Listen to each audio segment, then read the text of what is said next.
आय उत्पादन संतुलन विश्लेषण का क्लासिकल दृष्टिकोण क्या है, उनकी क्या विचारधारा है, इसके बारे में हम चर्चा करेंगे।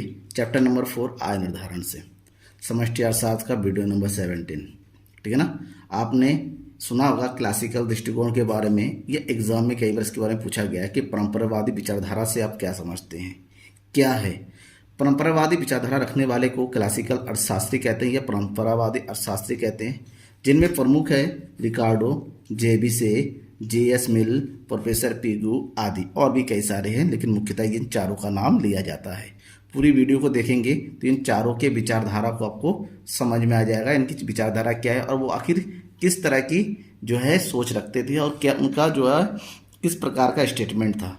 तो सबसे पहले मैं आपको ये बता दूं कि जो अर्थव्यवस्था में आय, उत्पादन, रोजगार का संतुलन जो है दो रूपों में देखा जा सकता है उनके अनुसार, परंपरावादी विचारधारा के अनुसार। और ये मैंने अपने पहले वीडियो में आपको बताया हुआ है कि संतुलन का स्तर वहाँ पर होता है जब अर्थव्यवस्था की समग्र मांग और समग्र पूर्ति आपस में बराबर हो, यानी कि एक ऐसा सिचुएशन जहाँ पर एडी और एएस आपस में बराबर होगा। दूसरा ऐसा सिचुएशन जहाँ पर बचत और निवेश आपस में बराबर होगा, यानी कि S=I होगा। इन दोनों सिचुएशन में हम रोजगार संतुलन या आय संतुलन को निर्धारित कर सकते हैं, अर्थव्यवस्था में निर्धारित होता है। यही क्लासिकल दृष्टिकोण भी था, लेकिन उनके विचार में ये तो सिचुएशन ये होता कि जब यहाँ पर बराबर हो, लेकिन परंपरावादी विचारधारा के अनुसार अर्थव्यवस्था में हमेशा जो है संतुलन की स्थिति होती है। बाई चांस कभी भी असंतुलन की स्थिति उत्पन्न हो जाती है, या मांग ज़्यादा हो या पूर्ति कम हो, पूर्ति ज़्यादा, तो जो पूर्ति है वो अपनी मांग को बराबर में एडजस्ट कर लेती है उनके विचार से। ठीक है ना। तो उनके दृष्टिकोण से जो दृष्टिकोण था परंपरावादी विचारधाराओं का कि एक स्वतंत्र अर्थव्यवस्था में समग्र मांग एडी, समग्र पूर्ति यानी कि एस, समानता एक सामान्य संतुलित स्थिति हो। उनके अनुसार जो है जो समानता होती है यानी कि एएस और एडी का बराबर होना एक नॉर्मल पोजीशन होता है, इसमें कोई विशेष परिवर्तन नहीं होता है। और जहाँ पर ये दोनों बराबर होता है उसी में अर्थव्यवस्था में पूर्ण रोजगार स्तर की प्राप्ति भी होती है, यानी कि ऐसी बिंदु जहाँ पर एडी और एएस बराबर हो वहीं पर पूर्ण रोजगार प्राप्त होता है और ये एक सामान्य स्थिति होती है। ठीक है ना। उन क्लासिकल दृष्टिकोण की विचारधारा को 3 कैटेगरी में बांटा गया है। जे का बाजार नियम, मजदूरी दर की पूर्ण लोचशीलता, ब्याज दर की पूर्ण लोचशीलता, तीनों के बारे में थोड़ा थोड़ा हम पढ़ेंगे ताकि हम एग्जाम में आसानी से लिख सकें और आपको समझ में। सबसे पहले से का बाजार नियम, सेज लॉ ऑफ मार्केट। से के बाजार नियम को देने वाले थे फ्रांसीसी अर्थशास्त्री जिनका नाम है प्रोफेसर जेबीसे। ठीक है ना। उनकी एक बुक थी जिनका नाम है ट्रीटेड इकोनॉमिक पॉलिटिक्स, जिस बुक में उन्होंने इस नियम का प्रतिपादन किया, इस नियम के बताया।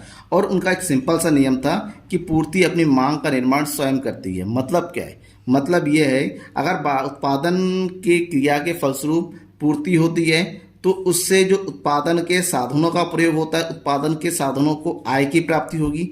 जब आय प्राप्ति होगी तो आय के थ्रू जो मांग है वो भी वृद्धि होगी, यानी कि अगर पूर्ति बढ़ेगी तो मांग में भी वृद्धि होगी और पूर्ति और मांग आपस में ही एडजस्ट होती है, समायोजित होती है। इनकी विचारधारा है।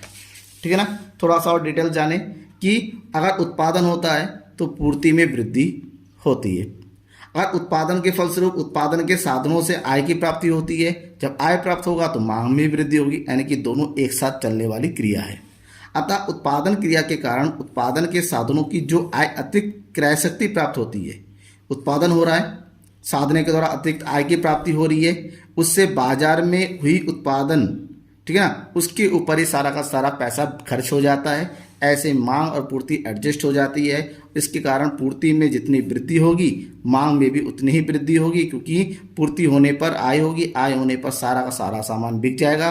फॉर एग्जाम्पल अगर हम बात करें कि अगर हम बात करते हैं साधनों की, अगर हम साधनों की बात करें, ठीक है ना, अगर साधनों की द्वारा अगर मान लीजिए 200 करोड़ रुपए का अगर उत्पादन होता है, ठीक है ना, 200 करोड़ रुपए का उत्पादन होता है, इसका मतलब अर्थव्यवस्था में 200 करोड़ रुपए की क्या हो रही है, पूर्ति हो रही है। आपको पता है अगर साधन का प्रयोग होगा तो साधन को क्या किसकी प्राप्ति होगी, आय की प्राप्ति होगी। तो बाजार में रुपए 200 करोड़ रुपए की आय भी होगी। जब आय होगी तो मांग में भी वृद्धि होगी। ऐसे में पूर्ति भी उतना है जितना ही मांग है। देन में इसका मतलब ये हुआ कि पूर्ति बराबर मांग एक नॉर्मल सिचुएशन है, और जहां पर पूर्ति और मांग बराबर होता है उसी को हम क्या कहेंगे, संतुलित आय स्तर। और संतुलित आय स्तर पर ही पूर्ण रोजगार स्तर का निर्माण होता है। ठीक है ना। दूसरा पॉइंट, मजदूरी दर की पूर्ण लोचशीलता। मजदूरी दर की पूर्ण लोचशीलता का मतलब जो मजदूरी दर होता है वो लोचशील होता है, कम या ज़्यादा हो सकता है। ये कॉन्सेप्ट देने वाले थे प्रोफेसर पीगू। इनके अनुसार मजदूरी की लोचशीलता अथवा मजदूरी कटौती जिसको बोला जाता है, अर्थव्यवस्था में पूर्ण रोजगार की दशा को स्वाभाविक ढंग से बनाए रख सकती है। अब ये कैसे, थोड़ा ये समझिए। ठीक है ना। इसका मतलब ये हुआ कि मान लीजिए अर्थव्यवस्था में क्या हो रही है, बेरोजगारी की उत्पन्न हो रही है। अर्थव्यवस्था में बेरोजगारी है, और अर्थव्यवस्था में बेरोजगारी होने का मतलब ये हुआ कि जितने लोगों को काम मिलना चाहिए काम नहीं मिल पा रहा है। तो ऐसे में जो मजदूरी दर है, मजदूरी दर कम हो जाएगी। जब मजदूरी दर कम हो जाएगी तो पीयू का मानना यह है कि जो उत्पादक है या जो नियोक्ता है यानी कि मालिक है वो अधिक मजदूरों का प्रयोग करेंगे, यानी कि वो लोग क्या करेंगे, श्रमिकों को रोजगार देंगे। और जब श्रमिकों को रोजगार देंगे तो यहाँ पर जो बेरोजगार थे उन बेरोजगारों को भी यहाँ पर अब रोजगार मिलने लगेगा। ऐसे में हुआ क्या कि मजदूरी दर की लचीलता के कारण जो बेरोजगार थे उनको भी रोजगार मिल गया, और अर्थव्यवस्था में पूर्ण रोजगार की स्थिति उत्पन्न हो जाती है। यानी कि अर्थव्यवस्था स्वयं ही बेरोजगारों को रोजगार दे देती है। कैसे कि पहले अगर 150 रुपये का हिसाब से मजदूरी दर है, अब लोग बेरोजगार हैं तो क्योंकि बेरोजगार लोग कहते हैं उनको कम मिले, तो रोजगार जो है मजदूरी दर 100 रुपये पर निर्धारित होगी। ऐसे में लोगों को नौकरी मिलने लगेगी, कम दर पर नौकरी मिलेगी तो वो लोग भी रोजगार हो जाएंगे। तीसरे कॉन्सेप्ट है ब्याज दर की पूर्ण लोचशीलता। ब्याज दर के निर्धारण के आधार पर। अब ब्याज दर का निर्धारण किसके आधार पर होता है, बचत और निवेश के आधार पर। बचत और निवेश के द्वारा ही बचत दर ब्याज दर की होती है। अब मान लीजिए किसी भी कारण से अगर अर्थव्यवस्था में अल्पकाल में, दीर्घकाल की बात नहीं होती है, अगर अल्पकाल में किसी भी कारण से, ठीक है, अगर बचत क्या हो गया, ज़्यादा हो जाए, किससे, निवेश से। बचत ज़्यादा होता है और निवेश कम होता है, यानी कि पैसा बच जा रहा है। और ऐसे होने से जो ब्याज दर है, ब्याज दर कम हो जाएगी। ठीक है ना। और ब्याज दर कम होने से, ब्याज दर कम हो जाता है तो इससे निवेश की मात्रा बढ़ेगी, और निवेश अगर बढ़ती है तो इसे दोबारा से अर्थव्यवस्था में बचत और निवेश बराबर हो जाएगी। ठीक है ना। और यही किसके कारण होता है, क्योंकि ब्याज दर में लोचशीलता है, ब्याज दर घट या बढ़ सकता है, ब्याज दर घट बढ़ सकता है, इसलिए ब्याज कम हो जाएगा, ब्याज दर कम हो जाएगा तो निवेश बढ़ेगा, निवेश बढ़ेगा तो ये पुनः बचत के बराबर होगी। और बचत और निवेश का बराबर होना का मतलब पूर्ण रोजगार स्तर का निर्धारित होना। तो इन सब बिंदुओं से हमें कुछ बातें पता चलती हैं। कौन सी, क्लासिकल विचारधारा के निष्कर्ष। सबसे पहला कि अर्थव्यवस्था में हमेशा पूर्ण रोजगार स्तर बना रहता है।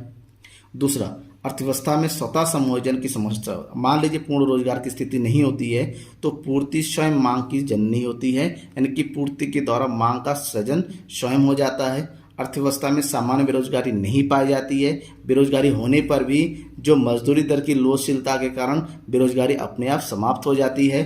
मजदूरी दर का लचीलापन अर्थव्यवस्था में बेरोजगारी समाप्त करने में सहायक होती है। और नेक्स्ट, मजदूरी दर का लचीलापन सदैव बचत और विनियोग के बराबर बनाए रखता है। ये जो सिंपल कॉन्सेप्ट था किसका, क्लासिकल विचारधारा का। Thank you.